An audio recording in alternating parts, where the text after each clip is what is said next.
Good morning, students. Welcome to class 8. As we all are know that we are watching our video of subjects math, and let's start our chapter number 9, that is discount and commission. So students, हमने discount और commission इस example इस chapter में practice set 9.1 शुरू किया हुआ है, जिसमें मैंने लास्ट वीडियो में आपको 6 नंबर का प्रॉब्लम होमवर्क दिया था. तो let's start problem number 6. So students, question number 6 लिख लेते हैं. Okay, so students, here I am writing down question number 6, that is a shopkeeper gives 11% discount on a television set and the cost price of it is rupees 22,250. then find the mark price of the television set. जो कि ये problem मैंने आपको बताया था problem number 3 के जैसे ही है और उसी तरह से आपको सॉल्व करना है बेटा. और उस वजह से अब ये प्रॉब्लम हम लोग उसी पैटर्न में सॉल्व करते हैं. तो सॉल्यूशन में डायरेक्टली लिखना है, इफ मार्क प्राइस इज ₹100, मान के चलते हैं कि मार्क प्राइस ₹100 है ना. Then selling price is ₹89. 89 कैसे आएगा? मैंने बताया था आपको 100 में से 11 को माइनस करना है तो आपका आंसर आएगा 89. तो अगर मार्क प्राइस मान के चलते कि 100 है तो सेलिंग प्राइस उसका होगा 89 रुपीज. और उसी के कंपैरिजन में डायरेक्टली नेक्स्ट लाइन में आप लोग लिख सकते हो बेटा, if mark price is X, then selling price is rupees. Selling price कितनी दी है बेटा आप लोग को यहाँ पे? 22,250. तो अब डायरेक्टली हम लोग ये चारों वैल्यूज एक के बाजू में और नीचे लिखते हैं. 100 के सामने हम लोग 89 लिखेंगे और x के सामने हम लोग लिखेंगे 22,250. और अब इन दोनों का हमें करना है बेटा क्रॉस मल्टीप्लीकेशन.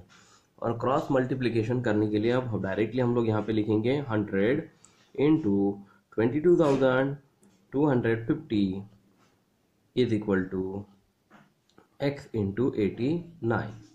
ओके, तो x इज इक्वल टू क्या होगा बेटा? सामने की संख्या बटे बाजू की संख्या, यानी कि 22,250 इंटू 100 अपॉन 89. ओके, तो अब इसे हम लोग हल करेंगे. तो आपको पता है कि 100 इंटू 22,250 करने से अच्छा हम लोग क्या करते हैं, 89 का भाग डायरेक्टली 22,250 को देंगे. इसका डिवीजन आप लोग करके देखिए बेटा, इसका आंसर आपको 250 मिलेगा. तो 250 इंटू 100 इज इक्वल टू आपका आंसर क्या आएगा यहाँ पे? 25 के सामने 1, 2 और 3 जीरोज, यानी कि 25,000 आपको यहाँ पे आंसर मिल रहा है. तो 11% डिस्काउंट देने के बाद जो कि उसकी रियल एग्जैक्ट टेलीविजन सेट की मार्क प्राइस थी 25,000, उसके ऊपर 11% डिस्काउंट से उसकी सेलिंग प्राइस बनी 22,250.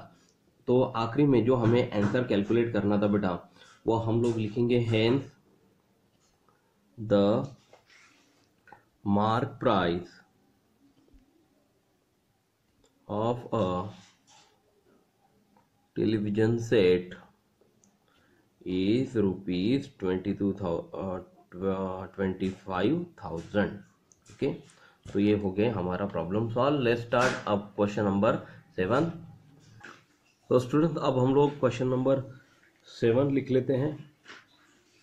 तो देखिए स्टूडेंट, हमने यहाँ पे 7 नंबर का प्रॉब्लम लिख लिया है और ये प्रॉब्लम है after offering discount of 10% on mark price customer get total discount of 17 rupees.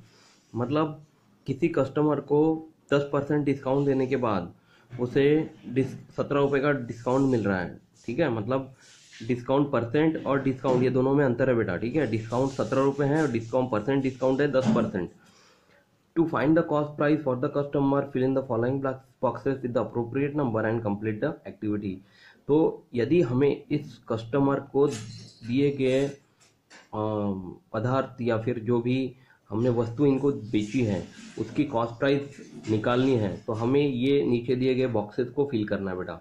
ठीक है, तो जैसे अभी थोड़ी देर पहले हमने जो प्रॉब्लम नंबर 6 देखा था उसमें हमने मार्क प्राइस जो भी हमें पता नहीं है इसकी मार्क प्राइस क्या है वो लेकर चलते हैं कि वो मान के चलते कि वो 100 रुपये है। Therefore for customer that item cost, तो उस कस्टमर की अगर हमें आइटम कैलकुलेट करनी है तो हमें क्या करना पड़ेगा बेटा, 100 में से वो परसेंट माइनस करने पड़ेंगे ना। तो 100 में से 10 गए तो आपको यहाँ पे कितने रुपीज मिलेंगे, 90 रुपीज मिलेंगे। ठीक है, ये मान के चलते कि ये जो 90 रुपीज है ये हमारा सेलिंग प्राइस है। अब ये सेलिंग प्राइस 90 कैसे ज्ञात किया, जैसे आपको मैंने फॉर्मूला बताया है कि mark price minus discount is equal to selling price. ठीक है, ये फॉर्मूला हमने इससे पहले देखा हुआ है, दोबारा बताता हूँ मैं।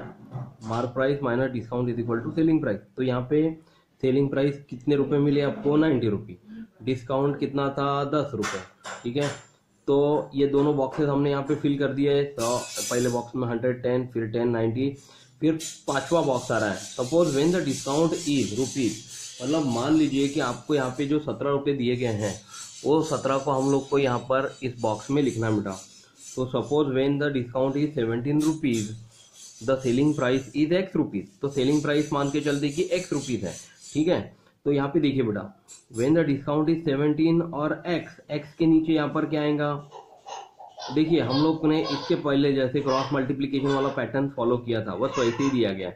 When the discount is 10 selling price is 90 और when discount is 17 selling price is x. तो एक्स के बाजू में आएगा यहाँ पे 17 और ये ऊपर नीचे कैसे भी लिख सकते हैं हम लोग, ये फर्स्ट सेंटेंस पहले और ये सेकंड सेंटेंस बाद में, नहीं फर्स्ट सेंटेंस बाद में सेकंड सेंटेंस फर्स्ट, आप उसको कैसे भी लिख सकते हैं। तो अब x यानी कि जो हमारा सेलिंग प्राइस है उसके नीचे यहाँ पर 90 आएगा और डिस्काउंट यानी कि जो 17 है उसके नीचे हमारी वैल्यू आएगी बेटा 10। ठीक है, तो x क्रॉस मल्टीप्लीकेशन करें तो x इंटू 10 हो गया और 90 इंटू 17 हो जाएगा। तो x अगर कैलकुलेट करना है हमें तो कैसे कैलकुलेट करेंगे बेटा, x इज इक्वल टू सामने की संख्या बटे बाजू की संख्या। तो यहाँ पे आएगा 90 इंटू 17 अपॉन यहाँ पे आएगा 10। तो ये 1 0 गेट कैंसिल, डायरेक्टली आपको 9 गुना 17 करना है, मतलब 17 को 9 से गुणा करना है। तो 17 का पढ़ा 9 तक बोलेंगे बेटा, 17 9 तक कितना आता है 153। ठीक है, तो आपको यहाँ पे आंसर मिलता है 153 and therefore the customer will get the item for 153 rupees. ठीक है, तो यहाँ पे जो हमने सेलिंग प्राइस यहाँ पे हमने ली हुई थी 90 रुपीज। ओके, ये 90 रुपीज के ऊपर हमें मार्क प्राइस जो है वो यहाँ पे मिली हुई है बेटा 153 और इसी 153 रुपीज के ऊपर 10% डिस्काउंट से उसे 93 में बेचा गया था। अब हम लोग चलते बेटा हमारे लास्ट प्रॉब्लम की तरफ, वो है प्रॉब्लम नंबर 8। बट ये जो 8 नंबर का प्रॉब्लम है बेटा ये आपको नहीं है, ये आपको कैंसिल किया गया है, इसलिए हम लोग 8 नंबर का प्रॉब्लम नहीं देखेंगे। तो डायरेक्टली अभी कमीशन के बारे में देखते हैं। तो सबसे पहले तो कमीशन यानी क्या होता है मैं आप लोग को बता दूं। तो स्टूडेंट कमीशन ये नाम आपने बहुत बार सुना होगा। तो कमीशन लेने वाला कौन होता है, वो होता है बेटा कमीशन एजेंट। और कमीशन एजेंट के बारे में अगर मैं बताऊं तो वो कौन हायर करता है, कोई कंपनी हायर करती है। और कंपनी कब हायर करती है, कभी कभी ऐसा होता है बेटा कि कभी कभी कोई मैन्युफैक्चरिंग गुड्स होते हैं, मतलब जो वस्तुएं होती है बहुत सारी, वो बेचना मुश्किल हो जाता है कभी कभी। और वो बेचने और जो कंपनी को तो खर्चा आया है ना वो वस्तु बनाने के लिए और उसको बेचना भी कठिन हो गया। तो उसको बेचने के लिए कंपनी क्या करती है, जैसे यहाँ पे कुछ उदाहरण बताया गया है, बुक्स या फिर क्लॉथ या सोप, ऐसी कुछ चीजें हैं या गुड्स हैं, उसको बेचने में तकलीफ है। तो कंपनी क्या करती है कि उस सर्विस के लिए मतलब वो बेचने के लिए कुछ प्रॉफिट उसको मिले, इस वजह से रिन्यूमरेशन डिसाइड करती है उसको सर्विस देने के लिए। और सर्विस देने के लिए वो रिन्यूमरेशन जो डिसाइड होता है उसको हम लोग बोलते हैं बेटा कमीशन। और the person who provide such type of service, और ये सर्विस प्रोवाइड करने वाला जो पर्सन होता है उसको कहते हैं बेटा कमीशन एजेंट। ठीक है, और ये कमीशन एजेंट कमीशन लेकर आपका काम आसान करने में आपकी मदद करता है। तो क्यों ना हम लोग ऐसा काम होता है कि वो कमीशन एजेंट के थ्रू कराएं। और ये जो कमीशन होता है बेटा जो भी डिसाइड होता है वो परसेंटेज के हिसाब से डिसाइड होता है। मतलब अगर मान लीजिए कि 100 रुपए का माल जो है वो उसने 100 रुपीज़ का माल है, उसने जो 100 बॉक्सेस है वो उसको बेचा किसी मतलब सेल्समैन या फिर होल सेलर को अगर बेचा, तो ऐसा होता है कि पूरा माल बेचने की वजह से उसे डिस्काउंट डिसाइड किया जाता है। तो 10%, 20%, 30% उस तरह से जितना भी क्वांटिटी माल उसने बेचा हुआ है उसके ऊपर उतना उसको कमीशन दिया जाता है बेटा। ठीक है, तो ये जो कमीशन एजेंट होते हैं वो लैंड के बारे में या हाउस के बारे में, कैटल के बारे में भी बहुत सारे कमीशन एजेंट आपने देखे होंगे। इनमें कुछ मीडिएटर होते हैं या फिर उसको हम लोग एजेंट या कमीशन एजेंट भी कहते हैं बेटा। ठीक है, तो ये तीनों नाम एक ही है, मीडिएटर, एजेंट और कमीशन एजेंट। ठीक है, इसके आधार पर कुछ प्रॉब्लम्स आपको यहाँ पे बताए गए हैं, ये सॉल्व प्रॉब्लम्स आप लोग जरूर देखिए। इसके बाद हम लोग इसके बाद आपको एक और टॉपिक यहाँ पे बताया गया बेटा, वो है रिबेट। तो स्टूडेंट ये रिबेट क्या होता है मैं बताना चाहता हूँ कि जैसे गांधी जयंती के उत्सव में कभी कभी कोई खादी टेक्सटाइल्स जो हैं वो अपने कपड़ों के ऊपर डिस्काउंट रखती है बेटा। और खादी के कपड़ों के ऊपर डिस्काउंट रखने के उनका फायदा क्या है कि वो जो डिस्काउंट आपको वो देते हैं, खादी प्रोमोटिंग टेक्सटाइल मिल्स जो होती है वो डिस्काउंट मतलब 10% हो गया या 20%, वो कॉम्पनसेटेड किया जाता है गवर्नमेंट की तरफ बेटा। गवर्नमेंट उनको उस डिस्काउंट देने की वजह से वो पे गवर्नमेंट करती है पैसे 10% या 20%, और वो अपने रेट में ही उनको फायदा होता है। अपने जो रियल एग्जैक्ट मार्क प्राइस होती है बेटा उनकी, उस प्राइस में ही वो अपना कपड़ा बेच रहे हैं। और उनके ऊपर जो भी उनको डिस्काउंट रखते हैं वो सब कंपनी देती है, गवर्नमेंट देती है सॉरी। और गवर्नमेंट देने की वजह से इसका फायदा हम लोगों को भी होता है।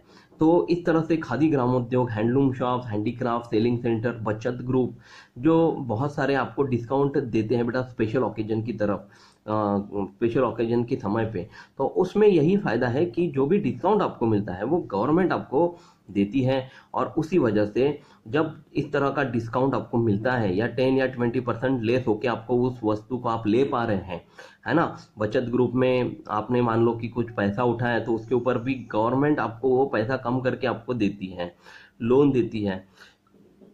तो उन सब तरह के डिस्काउंट को हम लोग रिबेट कहते हैं।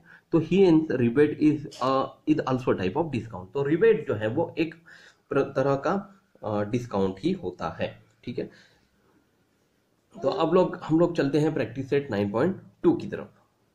तो देखिए स्टूडेंट, जैसे ही हमारा प्रैक्टिस सेट 9.1 खत्म हुआ है, इसके बाद हमने कमीशन और रिबेट की जो डेफिनेशन है वो अपने कॉपी में उतार ली है। वैसे ही आप अपने कॉपी में भी इस दोनों डेफिनेशंस को जैसे मैंने लिखा है वैसे ही कोशिश कीजिए उतारने की। ठीक है, अब हम लोग चलते हैं प्रैक्टिस सेट हमारे 9.2 के फर्स्ट प्रॉब्लम की तरफ। तो स्टूडेंट देखिए प्रैक्टिस सेट 9.2 में हमने फर्स्ट प्रॉब्लम लिखा हुआ है, John sold books for worth ₹4,500 for the publisher. मतलब कोई एक पब्लिशर था जिसने जॉन को ये कमीशन एजेंट बना के अपनी बुक सोल्ड करने के लिए दी थी, और उसने 4,500 रुपए की पब्लिशर के लिए बुक सोल्ड की बेटा। ये जॉन जो है वो कमीशन एजेंट है। For this he receive 15% commission, तो जिसके लिए उसने 15% कमीशन लिया हुआ था पब्लिशर के पास से जॉन ने। तो complete the following activity to find the total commission. तो हमें अब ये जो एक्टिविटी दी गई है उसको कंप्लीट करना है बेटा, कि जिससे हम लोग टोटल कमीशन जॉन को कितना मिला वो ज्ञात कर सके। तो यहाँ पे देखिए John obtain selling price of the book, John को कितना कमीशन मिला वो हम अभी ज्ञात करेंगे। ठीक है, तो यहाँ पे selling price of the book, selling price कितनी थी बेटा 4,500 रुपए सेलिंग प्राइस थी। और कितने rate of commission percent rate ने उसको डिसाइड किया था, 15% रेट ऑफ कमीशन उसको देने के लिए डिसाइड किया गया था। तो कमीशन ऑब्टेन यानी कि बहुत आसान सा फॉर्मूला है, 15% यानी पता है आपको, मैंने स्टार्टिंग में बताया था 15/100। 15% या 20% या कोई भी हो, वो नंबर डिवाइड बाय 100 यानी कि उसका परसेंट हो जाता है, इनटू द सेलिंग प्राइस यानी कि कितनी है 4500। तो यहाँ पे ये जीरो गेट कैंसिल। तो जब भी हम लोग यहाँ पे 45 से 15 को मल्टीप्लाई करेंगे बेटा, तो इसमें आपको रुपए मिलता है 675 रुपीज। ठीक है, और ये जो 675 रुपये हैं, ये होगा जॉन का कमीशन। ठीक है, जो कि अभी हमने यहाँ पे कैलकुलेट किया हुआ है। ठीक है बेटा, सो देखिए स्टूडेंट्स, यहाँ पे प्रैक्टिस सेट 9.2 में मैं आपको ये थर्ड प्रॉब्लम जो है वो होमवर्क देना चाहता हूँ। अगले वीडियो में हम लोग सेकंड वाला प्रॉब्लम ज़रूर देखेंगे, और थर्ड जो प्रॉब्लम है सेम ऊपर वाली प्रोसेस के जैसे ही है। 4500 की जगह पे 9200 लेना है, 2% की जगह पे 15% लेना है, जॉन का नाम कट करके सॉरी बेटा, फार्मर ने दिया है फूड ग्रेम्स 9200 रुपये के एजेंट को सॉल्व करने के लिए।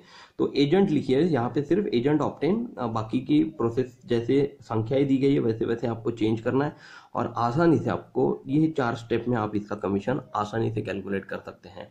तो अगले वीडियो में मिलते हैं स्टूडेंट, टेक केयर, तब तक अपना ख्याल रखिए। Thank you class, bye.